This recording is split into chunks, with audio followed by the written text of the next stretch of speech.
എന്ന് സ്വന്തം പുണ്യാളൻ ആ സിനിമ കണ്ട് വരുന്ന വഴിയാണ്. അപ്പോൾ സിനിമയെക്കുറിച്ചുള്ള കുറച്ച് കാര്യങ്ങൾ പറയണമെന്ന് തോന്നി. നവാഗതനായിട്ടുള്ള മഹേഷ് മധുവാണ് ഈ സിനിമയുടെ സംവിധായകൻ.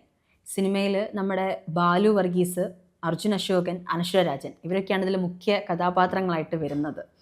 ഒരു പള്ളി, ആ പള്ളിയിൽ ഒരു കൊച്ചച്ഛൻ, ആ പള്ളിയിലേക്ക് ഓടിക്കയറുന്ന ഒരു കള്ളൻ, അവിടെ എത്തിപ്പെടുന്ന ഒരു പെൺകുട്ടി, ഇവരെ ചുറ്റിപ്പറ്റി നടക്കുന്ന ഒരു കഥ. വളരെ സിമ്പിളായിട്ടുള്ള സ്ക്രിപ്റ്റും ആ ഒരു സിനിമ വളരെ സിമ്പിളാക്കി മാറ്റാൻ വേണ്ടി സഹായിച്ചിട്ടുണ്ട്. കുറച്ച് ത്രില്ലിംഗ് ആയിട്ടുള്ള സസ്പെൻസുകളും കുറച്ച് കോമഡികളും അങ്ങനെ എല്ലാം കൊണ്ടൊരു മിക്സ് ആയിട്ടുള്ളൊരു സിനിമയായിട്ടാണ് എനിക്ക് തോന്നിയിട്ടുള്ളത്.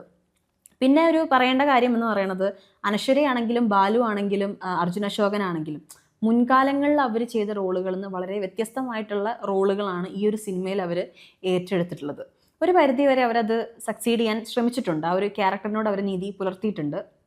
പിന്നെ രഞ്ജി പണിക്കർ തുടങ്ങിയിട്ടുള്ള കുറച്ച് ആൾക്കാർ ഇതിൽ മറ്റു കുറച്ച് കഥാപാത്രങ്ങളായിട്ട് വരുന്നുണ്ട്. ഒരു ഒട്ടുമിക്ക കാര്യങ്ങൾ പറയുകയാണെങ്കിൽ ഒരു ഫീൽ ഗുഡ് മൂവി നമുക്ക് കണ്ടിരിക്കാം എന്നുള്ളൊരു സിനിമയാണ്. സെക്കൻഡ് ഹാഫിലേക്കൊക്കെ എത്തുമ്പോൾ കുറച്ച് സസ്പെൻസുകളും നമ്മൾ പ്രതീക്ഷിക്കാത്ത കുറച്ച് ട്വിസ്റ്റുകളും ഈ സിനിമയിൽ നമുക്ക് അറിയാനും കാണാനും പറ്റുന്നുണ്ട്. പിന്നെ എടുത്തു പറയേണ്ട കാര്യങ്ങളെന്ന് പറയണത്, സിനിമയുടെ ഇൻട്രോ തുടക്കത്തിൽ തന്നെ കുറച്ചൊരു കഥ പറയുന്നുണ്ട്, ഒരു ചരിത്രത്തെ പറയുന്നത് ഒരു ആനിമേഷനിൽ അവർ നമ്മളടുത്തേക്ക് പ്രസൻറ്റ് ചെയ്യുന്നത്. ആ ഒരു പ്രസൻറ്റേഷൻ, ആ ഒരു ആനിമേഷൻ വളരെ അടിപൊളിയായിട്ട് അവർ ചെയ്തിട്ടുണ്ട്. പിന്നെ സിനിമാറ്റോഗ്രഫി എടുത്തു പറയേണ്ട ഒരു കാര്യമാണ്. അതിമനോഹരമായിട്ട് ലൊക്കേഷൻ്റെ എല്ലാ സൗന്ദര്യവും എടുത്ത് ഒപ്പിയെടുക്കാൻ സിനിമാറ്റോഗ്രാഫർക്ക് പറ്റിയിട്ടുണ്ട്. പിന്നെ മ്യൂസിക്, ആ ഒരു മ്യൂസിക് വളരെ അടിപൊളിയായിട്ട് കമ്പോസ് ചെയ്ത് അതിനെ പാടി നമ്മളിലേക്ക് എത്തിക്കാൻ കഴിഞ്ഞിട്ടുണ്ട്. അപ്പം എന്ന് സ്വന്തം പുണ്യാളൻ എന്തായാലും പോയിട്ട് കാണുക. ഒരു ഫാമിലി ആയിട്ട് തിയേറ്ററിലൊക്കെ പോയി കാണാൻ പറ്റുന്ന ഒരു സിനിമ തന്നെയാണ്. തിയേറ്ററിൽ തന്നെ പോയി കാണാൻ ശ്രമിക്കുക.